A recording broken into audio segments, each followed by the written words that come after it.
welcome to another episode of my 20s Diaries. I mean, you enjoyed the last episode, right? The last time we had an amazing time with an amazing guest. And this time, you guys trust me. I told you guys this is going to be premium.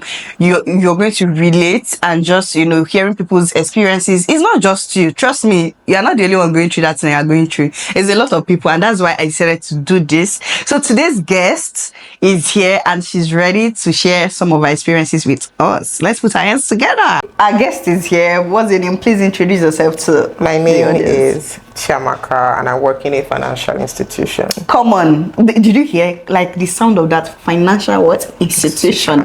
Money. Ego. So thank you, Chiamaka, for coming, and I'm really glad you're here, to just share your experience.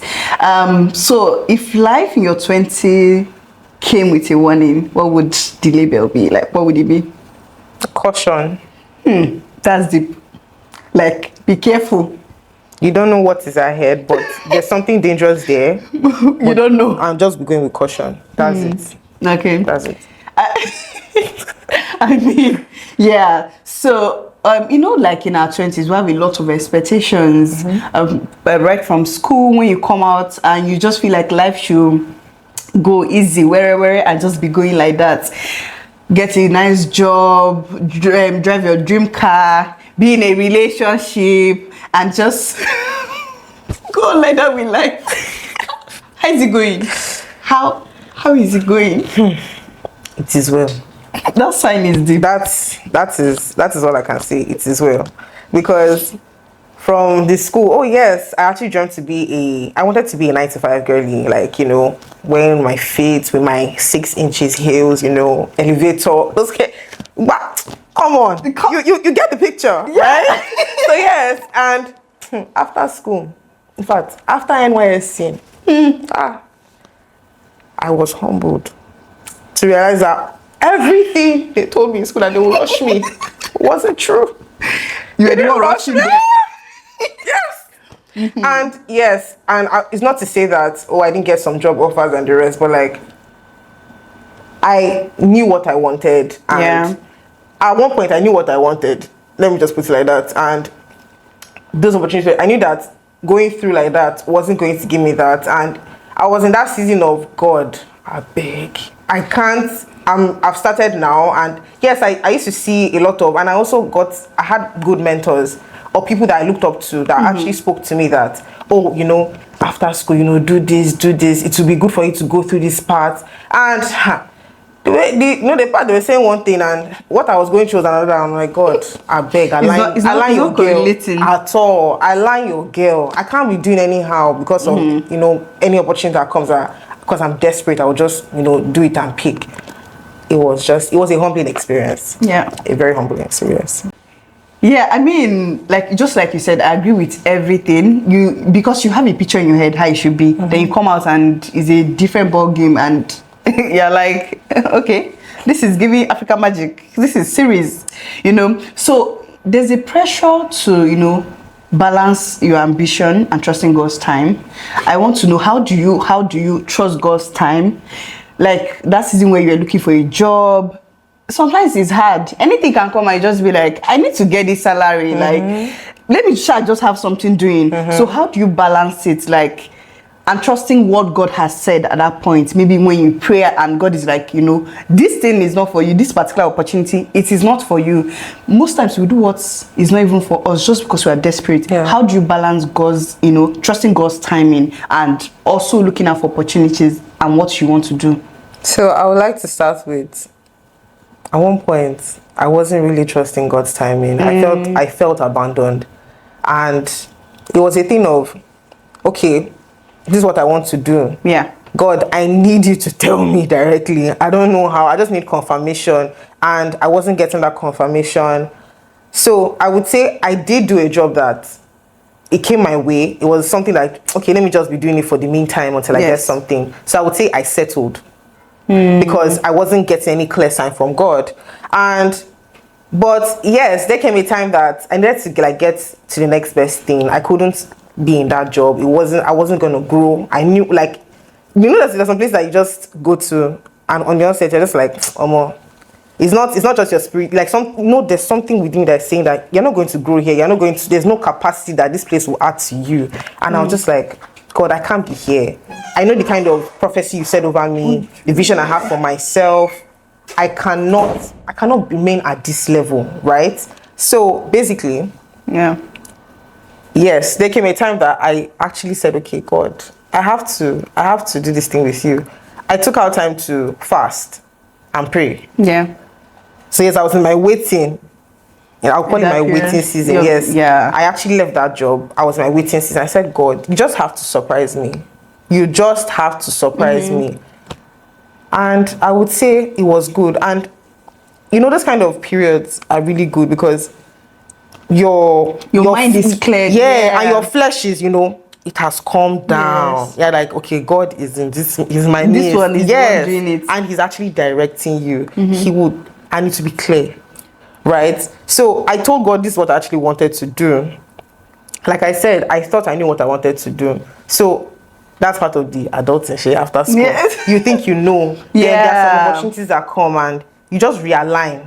I will not say that, oh yes, it's not like as if you don't enjoy those things that you wanted to do, but just that it's not that particular thing, right? There are other things that you're going to gain along the process. I was rigid. Yeah. But with doing that waiting season, I was able to there was more flexibility. Yes, and embrace like, okay, God is telling me to do this, do this, do this, do this. So yeah. I mean, everything you said is right and very profound, because we all go through that season. Especially the waiting season is not even the easiest, trust me. Because some days I just like, don't be my mate today bike, don't be my mate today travel, like what's going on? Yeah. But like you just realize that at the end of the day, if you wait, God would actually, come through for you. So, which now leads to my follow-up question. How has, your spiritual life influenced your relationship with people and in terms of dating too? Because I would say dating in your 20s is ghetto. It's really ghetto, because you see some people, there's just a lot of things that you don't align on. So, being who you are, I know her personally, and she's a Christian. How has that affected, the kind of people you date, the kind of people you interact with? So let's just say that he's a real in the dating aspect, right? But let me talk about from the friendship perspective first. Yes, this life is spiritual, and you, as an individual, we know that we are made for signs and wonders, and this is just the level ground. God is building us to who he has called us to be. Yeah. So it's a thing of you understanding who you are and knowing that I cannot just allow anybody around my circle. Yeah. Right? So yes, I am growing, I'm evolving. There were some very good friends of mine. We don't talk every time, but when we do, because of the way jobs, life, we do. I keep them close because spiritually too, we pray. Yeah. Right? We're sharing messages together. Oh, this will help you. Oh, come for this program. Yeah. It will help you. I want that kind of people in my space. Because I'm just going to use an example. Tomike. Yeah. I love her relationship. She and her best friend, I think they are two, or it's just one. Yes, they've been friends since way back. Those kind of friendships that, guy, I'm going through something. Yeah. Pray for me. It's sweet. It changes everything. Oh God, it's sweet. It does. So sometimes you say, hey, yeah.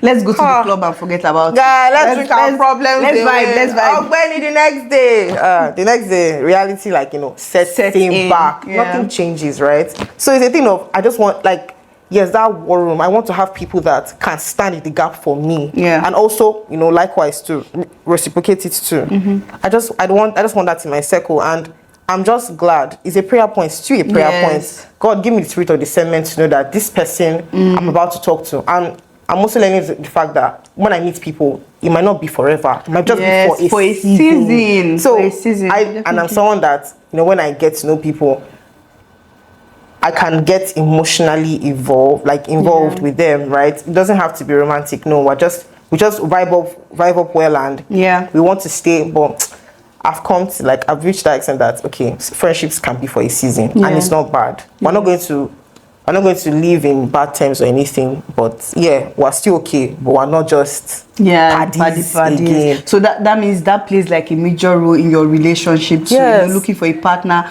or someone who you want to be in a relationship with. Because me, I tell people that if we're in a relationship and I cannot call you and say, let's not necessarily pray about something, but I should be able to discuss, let's align on some basic stuff. I cannot be talking about God. with the things I cannot be talking about some things and to you it sounds like I'm doing too much, like, you know, calm down. All this girl, and I'm not even trying to, you know, I'm not that, you know, there's also the Christian garment where people just, you know, I'm a Christian girly. That's not even my life. Like every day, if I'm working on my salvation with God. The fact is I'm there yet. Oh my but God. I'm saying you should also be somewhere in terms of spirituality. If we speak to different language, you will not understand each other at all. So from the dating perspective, right? Yes, there are a lot of fine boys around. There are a lot of fine boys that claim to be Christians too, right? It's one thing to go to church and it's one thing to know God for yourself. I am not in that space of, yes, you're a fine boy, okay. That's just like, to an extent, what value or substance am I adding, right? And let's not just like look at it from also, somebody can be so spiritually like, you know, there. But like, there are other people's skills are bad. They claim they love God. You can see, actually, you know, they love God, but they don't just know how to be kind to somebody. Or so you're not exhibiting the fruits of the Spirit. You're just a Christian for mouth, right? And I'm not going to say that, me, I'm perfect. I'm not perfect at all. But I am proud to say that I can actually like go back. And like reflect. Okay, I didn't do this thing well. And be able to say I'm sorry. Or collect and, you know, get corrections from people older than me. Right? Because, okay, I'm in that space of, should I say I'm a pastor's daughter? Yes. I mean, why? Yes. If you were the president's child, I'm telling you, that's the first thing you see here. Hi, my name is Chamaka and I'm the president's child. So, come on. So, yes, I'm a pastor's daughter, right? So, there's this pressure. And even the expectation is even more. Oh, man. Like, I can't afford to fail. Definitely. Let me not say for the failure aspect. There's a way people expect me to be, right? So they're like, see Chamaka. I say, God I am just Chamaka. I'm just a girl trying to figure out like this one. They just added this label to my life. It's not. Please, I beg, just help me. Just help me. So I'm not just going to like pick. Of course, yes, fine boy. I will admire God's beauty. Let's go, but. I know that it's much more deeper. What I want is much more deeper. And where I'm going to is far more greater. So I can't just settle for anything. So where you are right now, would you say you're thriving or, you know, still figuring things out? Just your 20s. Can I say both? Yeah.